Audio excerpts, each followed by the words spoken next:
Welcome to the City Current Show. I'm your host, Jeremy Park. We're always honored to bring you inspiring stories of individuals and organizations making a difference, empowering the good, and we love talking about technology, innovation, and so much more. The future.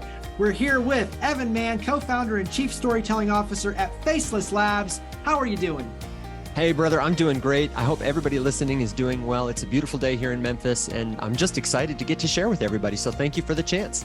Absolutely. And so we have a lot of fun to talk about in terms of innovation, artificial intelligence, blockchain. But let's go ahead and start. Give us a little bit of a context and background on Faceless Labs, and then we'll dive into everything going on. You know, I always like to start with the what's in it for me question. I bet a lot of people listening are like, I don't know what blockchain is. AI, I'm not a techie. I'm not a artificial, whatever. I want to let you rest assured that I am not either. I'm an everyday person, and I am interested in helping everyday people like me understand why future technology might matter to them personally. So Faceless Labs is a company that works in artificial intelligence, in blockchain, and different types of innovative technologies to figure out that why, and then to model for many different kinds of industries and people how they can use it to make their lives better, to become closer to the people and things that they care about. Our mission is to lead the financial revolution and empower the faceless many, which is us. There are, you know, the few, and then there are the many. We believe all people, when they stand together, are able to do more than any one of us can alone. So that's kind of what our mission is about, is giving legs to that, specifically in technology, but in all kinds of different sectors. Yeah, and being able to understand it and learn how to leverage it for good, which I think is a big part of that, is giving people the information. So let's start with artificial intelligence, AI. Sure. I mean, that's a big buzzword. It's everywhere. Everybody's talking about it. You got Chat GPT and all these things. So when you like to start the conversation around AI, where do you start? Where I start is by framing technology. It is important to understand that every innovation in technology is first and foremost an innovation in communication. Humans, as an animal, we have this unique ability to think and feel things that we share. And we've innovated tools like language, the post, text messages. All of these things that we've invented are really just tools to get what's in my head and heart, these unique thoughts and feelings, into your head and heart, so that we can preserve the meaning, we can motivate people, we can make bigger meaning together and do cool things. So artificial intelligence is a way, first and foremost, to partner with computers to make that communication gap smaller.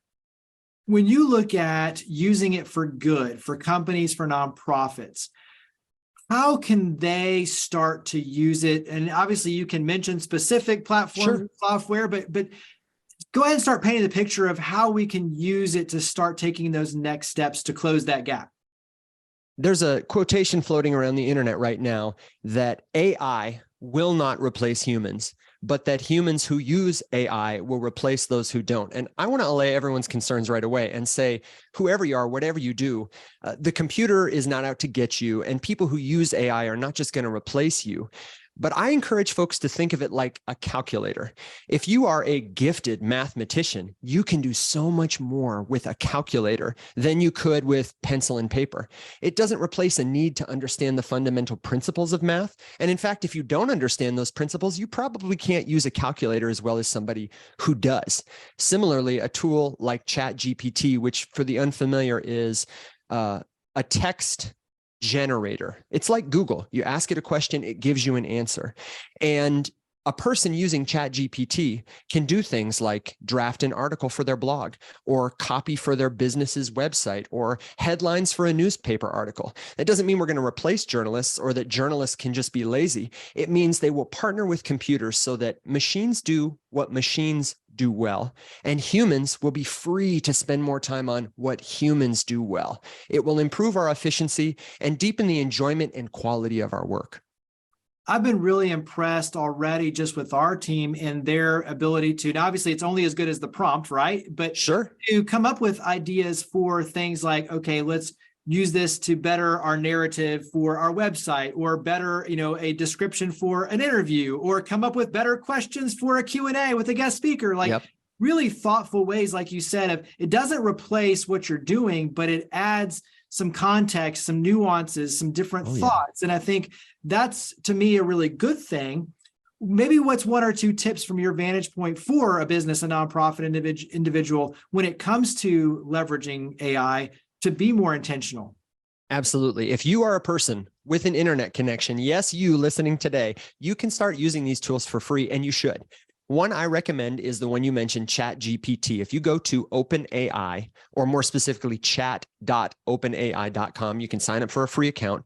And it's a lot like Google. You can start talking to it the way you would talk to a person like us, asking it questions. And like you say, you put something bad in, you get something bad out. Think of ChatGPT as like an average intern, somebody you hire right out of high school for their very first job. You may need to help them a little bit to give you what you want to see. So I find that the best prompts, which means the seed you give it to initiate an action, they include three things. They give it a who, they tell it who to be, they give it a what, a specific objective, and then any parameters, a how, who, what, how. For example, it is better, a bad prompt might be, write me an article about how to improve intimacy in romantic relationships. Very vague, very ambiguous. A better prompt would be, you are a Harvard psychology professor who is gifted at explaining deep concepts simply. Write me a 1,500-word article about how couples can improve intimacy in their relationships. Don't use any words that require more than a 10th grade reading level. That will be a much better result. There are so many good free resources on YouTube. Faceless Labs has them. I teach a class on AI that I would love to share with people, have a free ebook about it. There are so many free resources. The key is just to get in and start playing around today. You're going to love it.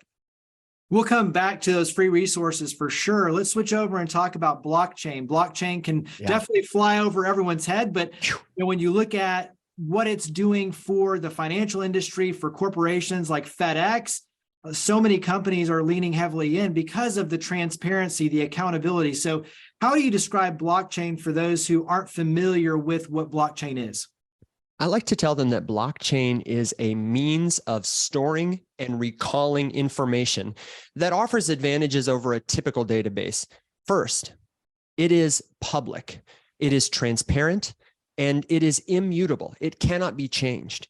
Folks who hear about blockchain often hear about cryptocurrencies, or they hear about things like NFTs. And unfortunately, the story that people in my industry are telling, it's not very helpful. Mostly people hear about scams, schemes, get rich quick, very speculative stuff. But what I like to tell people is that in 5 years, crypto will be so much more than currency. NFTs will be so much more than digital monkey pictures, the way that your iPhone does so much more than phone calls. And you won't need any technical training or expertise to be able to get the benefits of immutable data. For something like a medical record, it is important that it is preserved securely, that you have permission over who accesses it. Blockchain makes that kind of problem much easier to solve. When you talk about NFTs, describe what an NFT is, non-fungible token. So describe what an NFT is. So a token is basically a record on a blockchain, and there are fungible tokens and non-fungible tokens. Everyone's like, he said fungible? Fungible just means exchangeable. And the example I like to use is a dollar bill. If you have a dollar bill and I have a dollar bill, they can all stand in for each other and they're all worth the same, whether yours is newer or older, fresher or crinklier. A non-fungible token is provably unique in a way that changes its value. For example, a dollar bill signed by Elvis Presley. If you could prove that that dollar bill was signed by Elvis, it would have a different value than the other dollars because of its affiliation with a bigger story, the story of Elvis Presley. And in terms of blockchain, tokens and non-fungible tokens, they're just records. Like a folder on your computer, a non-fungible token can be made to point to any asset. The same way that a piece of paper can be used as the backdrop for a painting or a poem, or folded into origami, or as a coaster for your coffee cup, a non-fungible token is a medium which can be used for identity, for storytelling. You can have a non-fungible token for your driver's license, for the deed to your house, for a memory. And the benefit of having it in this tokenized digital form is that it, unlike any other digital form, it's provably unique, something that has been impossible until now on the internet, and that it's impossible to forge or fake. The Mona Lisa is valuable because it is unique and original. For anything that is important to establish provenance of, a non-fungible token is an effortless way to verify its authenticity. And it'll become easier for regular people to start using that kind of stuff in the years ahead. That's what people like me are working on. Well, and that's actually where I was going to go next, is for those who really aren't dipping their toes in yet, blockchain, cryptocurrency, NFTs, where do you start? That's a really tough question, honestly, because so many people are telling kind of a bad story. I would say it's important to start in a place where nobody is charging you for access to information and they're not trying to sell you something. The loudest voices, they're not the most helpful. I recommend Andreessen Horowitz. It's a company that does a lot of investing in startups, et cetera. They have great free resources. Another one that I recommend is all the resources we put out at Faceless Labs. I'm biased. I help create those resources, but we have a goal to share information with people on different social platforms so that anybody at any level of experience can understand them. And I'm happy to give, maybe a use case or a model. I don't know exactly how much time we have left, just to make it more tangible to people again, so they could see why. Would that be helpful? Go ahead. Absolutely. Do I have 2 minutes? Yeah. Okay. Yeah. The example I like to give is one that's near and dear to my heart, is St. Jude, which is right down the street from us in Memphis. St. Jude, in one of their ALSAC buildings, has a 100-foot tall donor wall with these big, beautiful stones and plaques where a donor's name is engraved in proportion to the size of a gift they gave. You gave a smaller gift, you've got a lovely brick with your name. You gave a big gift, it's a gold-plated brick and it's huge. The problem with something like that is it's costly, right? The mission is so important that every dollar on something like a donor wall, which needs a building, which needs security, you got to pay somebody to engrave those bricks. It's limited by size and space, but St. Jude is a global organization whose mission appeals to people everywhere who may not be able to travel and see that donor wall. What if instead we used non-fungible tokens to commemorate and reward and recognize people's donations? You give $20, you get a non-fungible token that points to a beautiful piece of patient art, and maybe we send you a canvas print of that art. You give $500, and maybe you get a personal voice message from Richard Shadiak. The additional benefits, aside from not needing to be confined by space, it's very cheap to do. Contrary to the popular narrative, it is much better for the environment than something like that donor wall. And it establishes a connection between donor and organization that transcends time and space. I have your address on the blockchain, and so anytime I want to, I can instantly send you a ticket to come visit St. Jude, another piece of patient art, a promotion, a discount, a piece of news. If all I've got is your name on a donor wall, I got to pay somebody $20 to $30 an hour to track you down and update that record again and again and again. So these kinds of things, they're being modeled for us in real time right now, but organizations everywhere, you pointed out FedEx, St. Jude is another good example, will start to use these things to do more good and accomplish their missions.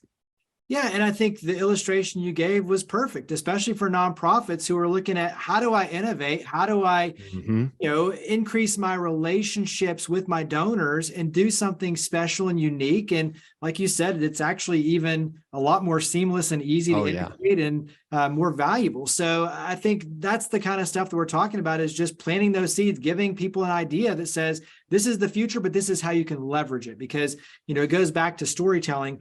If we understand how we can leverage it and we understand both the why, but how to get to that, then that's the power, just like you're talking about. Yeah, talk about where we can go, because as you've alluded throughout, you putting out a ton of free resources, you've got all sorts of information out there. So where do we go to access that information? That's right. If you want to get in touch with me and you're like, how do I get down this rabbit hole? I would be happy to help. I'm very public, easy to find. Probably the easiest place to find me is on Twitter at Evan, EVAN _Mann, MANN, and on all other socials as Conversations with Evan. TikTok is my biggest platform because I can do video. I can have a conversation with you personally. You could also email me at conversationswithevan@gmail.com. And I do AI courses. I help people learn about blockchain. And with my team at Faceless Labs, we run a consultancy to help businesses like Starbucks or Porsche, or we're not working with them yet, but I'd love to help St. Jude understand how to leverage this technology to do real cool stuff. You can find us at facelesslabs.io, or just send us an email. It's hallo, which is HALLO, like hallo, at Faceless Labs. facelesslabs.io. Lots of info, but just search for me. You'll find me. I'm friendly with long hair and a beard. It's hard to miss me. I love it. Well, I love the fact that you make it easy, you make it accessible. And just like you said, you're putting out a ton of helpful content to steer us all in the right direction, to help us power the good, just like we're talking about. So yeah, brother. Once again, tell them the website and where to go to learn more. Facelesslabs.io, or find me, Evan Mann, on Twitter, on TikTok, anywhere as Conversations with Evan. I'd love to talk to you. Well, Evan, thank you for all you and your amazing team do. Thank you for coming on the show. Thank you, Jeremy. I appreciate you, brother.